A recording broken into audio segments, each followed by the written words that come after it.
আবার চলে এসলাম সকাল সকাল রান্না করে।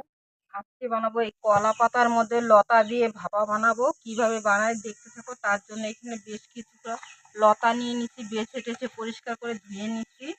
আর এই কলা পাতাটাও নিয়ে নিলাম। এইখানে নিয়ে নিচ্ছি একটা টমেটোর, বেশ কিছুটা রসুন আর বেশ কিছুটা কিন্তু পেঁয়াজ নিয়ে নিচ্ছি। একটু পেঁয়াজ রসুনটা ভাতটা কিন্তু বেশি লাগবে। ভাপার মধ্যে দিব পোস্ত, দিব আর সর্ষা বাটা দিব। সাদা সর্ষাটা নিয়ে নিচ্ছি, হলুদ সর্ষাটা দিয়ে দিলাম পরিমাণ। দিয়ে দেবো এই পোস্ত 1 চামচের মতন পোস্ত দিয়ে দেবো। দিয়ে দিলাম পোস্তটাও সর্ষার মধ্যে। এখন এই 2 উপকরণ বেটে নেব, পেঁয়াজ রসুন অল্প বেটে নেব। উনুনটা জ্বালিয়ে দিছি, কড়াইটাও বসিয়ে দিছি, একটু লতাটা একটু ভাপিয়ে নিব। দিয়ে দিলাম জল।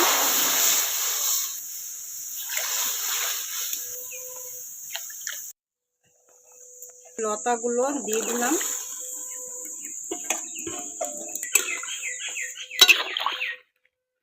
ভাপাতে ভাপাতে এদিকে আমি মশলাগুলো রেডি করে নিই।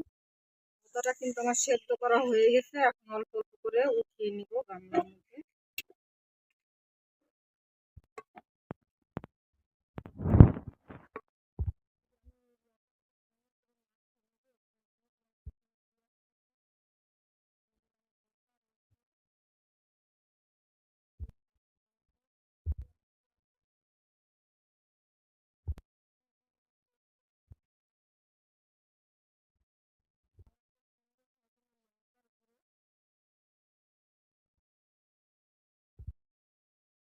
দিয়ে দিলাম পরিমাণ মতন হলুদের গুঁড়ো, দিয়ে দিলাম পরিমাণ মতন লবণ,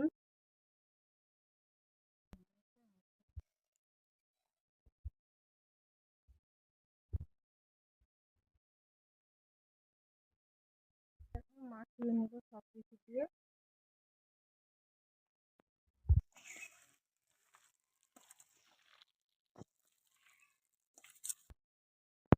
মাখা হয়ে গেছে। কড়াইটা কিন্তু গরম করে নিচ্ছি। তেল দিয়ে দিলাম, যেহেতু কলা পাতাটা দিব। দিয়ে দিলাম একটা বড় একটা কলা পাতা, তার উপরে দিয়ে দিলাম আরেকটা।